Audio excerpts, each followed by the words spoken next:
Tuwa sa'yo.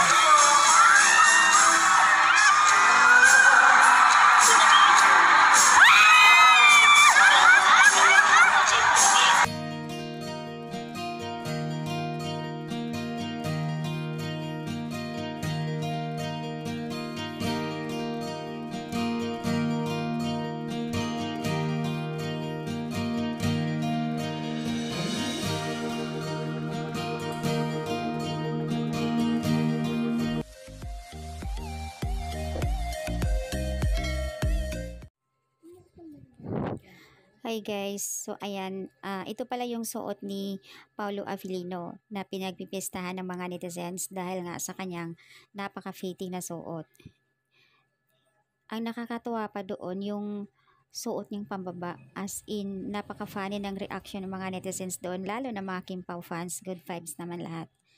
Doon po sa ganap ng ASAP California kung saan ay nasa stage ang dalawa, Piolo Pascual and Paulo Avellino. Ang mga Kim Pao fans ay namimigay ng dollar. At syempre naman, pagdating kay Piolo Pascual, kinuha niya.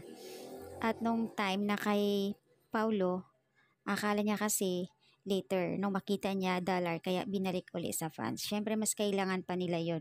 At kaya naman, natutuwa din yung ibang mga netizens at mga Kim Pao fans nandoon dahil nga ay syempre natutuwa yung reaction ni Pao.